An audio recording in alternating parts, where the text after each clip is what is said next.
Bonjour, je suis Gaël Châtelain-Berry. Bienvenue sur mon podcast Happy Work, le podcast qui va vous envoyer de bonnes ondes pour aller travailler. Alors cet épisode est un petit peu particulier puisqu'il s'agit du 200e épisode de Happy Work. En tout cas, dans sa version audio, parce que la version vidéo, je l'ai commencé il y a un petit peu moins de temps. Bref, je me suis dit que pour ce 200e épisode, il fallait que je vous parle de quelque chose de particulier. Et je me creusais la tête. Je ne savais pas vraiment trouver une thématique. Est-ce que je devais parler de bien-être? Est-ce que je devais parler, je ne sais pas, de quelque chose d'original? Et en fait, à un moment, j'ai eu une illumination. Je me suis dit, mais c'est le 200e épisode de Happy Work, alors qu'il y a moins de 2 ans, je ne savais même pas ce qu'était un podcast. Je ne savais pas comment faire, je ne savais pas ce que je pourrais raconter. Et je me suis lancé. Et quel chemin parcouru! En 200 épisodes maintenant, en audio, en tout cas, j'ai bientôt 30 000 abonnés dont vous faites peut-être partie. Merci beaucoup, merci beaucoup. Bon, sur YouTube, c'est un petit peu plus lent parce que je n'ai commencé qu'il y a 2-3 mois à faire des vidéos. Donc d'ailleurs, si vous êtes en audio et que vous voulez faire un petit tour sur la vidéo, ça peut être pas mal. Et abonnez-vous, ça accélérera le mouvement et ça me donnera envie de continuer. En fait, ce n'est pas un épisode dans lequel je vais parler de moi, mais plutôt de vous. Est-ce que vous avez des rêves? Est-ce qu'il y a des choses que vous n'avez jamais osé essayer? Est-ce que vous avez des envies professionnelles ou personnelles d'ailleurs et vous dites: «Non, mais je ne peux pas le faire. Non, mais je ne vais pas oser le faire. Non, mais je n'y arriverai pas» et peut-être que vous avez des gens autour de vous qui vous font bien comprendre: «Non, mais attends, reste à ta place, là, c'est bien confortable». Et en fait, trop souvent, nous nous trouvons des excuses pour ne pas essayer.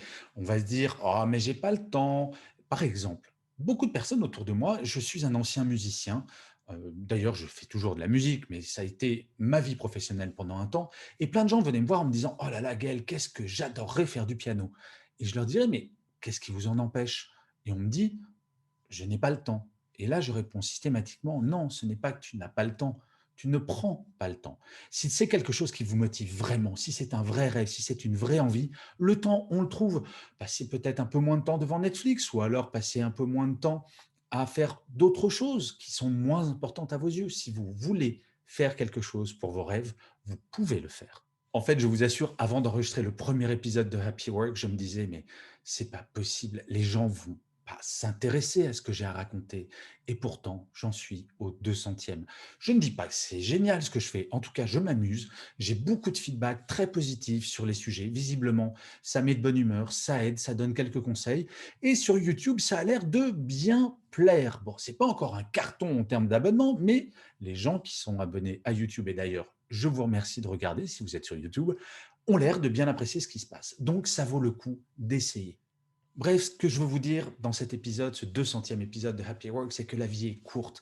Il faut essayer, même si on va se planter, même si on va faire des erreurs, c'est pas grave. Mieux vaut essayer et se planter que de pas essayer parce qu'on a peur et derrière d'avoir des regrets. Je vous assure, si vous avez des rêves ou des envies, vous allez trouver plein de personnes qui vont vous dire: «Non mais n'essaye pas, tu vas te planter». Ou alors: «N'essaye pas parce que franchement, ta position, elle est déjà bien». Mais en fait, ces gens qui vont vous dire: «N'essaye pas», ce sont souvent des gens qui ont des rêves, qui ont des envies, mais qui n'osent pas le faire et donc ils vont essayer de vous décourager pour se rassurer eux-mêmes. C'est une mécanique de défense. Écoutez votre cœur, écoutez vos envies. Vous voyez, par exemple, avant la publication de mon premier roman, les gens ne me traitaient pas d'illettré, mais presque, parce que c'est vrai que je ne suis pas quelqu'un d'extrêmement cultivé. Et mon premier roman est sorti il y a quelques années. Là, au mois de mars prochain, c'est mon 10e livre qui va sortir. C'est un roman qui s'appelle Sois un homme, ma fille. C'est un roman contre le sexisme au quotidien en entreprise. 10e livre. Si j'avais écouté ces gens il y a quelques années qui me disaient: «Mais Gaël, écrire, c'est pas pour toi. Franchement, t'es pas suffisamment intellectuel», je ne l'aurais jamais fait. Et en mars, chez Duno, qui est une filiale du groupe Hachette, mon 10e livre sort. Donc je vous assure, je ne dis pas ça pour me vanter, mais je vous garantis, je suis quelqu'un d'assez simple. Par contre, j'ai 2 qualités. Je n'ai jamais eu peur de l'échec, jamais. Et j'essaye de me dire, quand j'ai une envie, j'essaye de l'assouvir. Alors, je ne parle pas de toutes les envies, mais en tout cas, professionnellement, suivre ses envies et ne pas avoir peur, cela me semble absolument essentiel. Et vous voyez, quand je me suis lancé en tant que conférencier, pareil, on me disait, mais c'est pas un modèle économique, ça c'était il y a 5-6 ans. Et pourtant, j'ai réussi à faire des conférences. Et puis quand le confinement est arrivé, le 17 mars, on m'a dit, Miguel, les conférences en présentiel, c'est fini. Donc, il faut que tu te réinventes, il faut que tu aies un nouveau métier, il faut que tu retournes en entreprise. Et j'ai créé ma plateforme de replay et je fais des conférences à partir de mon studio d'enregistrement qui se trouve chez moi. Et tout se passe bien. Quand on est résilient, on trouve toujours des solutions. Et vous êtes peut-être dans une période de votre vie professionnelle où vous vous posez des questions. Justement, cette période, c'est vraiment la bonne période pour apporter des réponses. Ce qui est important, c'est de croire en vous, de croire en vos rêves et de vous lancer. Je vous assure, ce n'est pas une recette magique qui fera que tout ce que vous essayez va réussir, parce que moi, je me suis planté un nombre de fois incalculable. Mais par contre, ce qui est certain, c'est si vous n'essayez pas, vous n'y arriverez pas. Donc, si vous voulez atteindre vos rêves, confrontez-vous à vos rêves.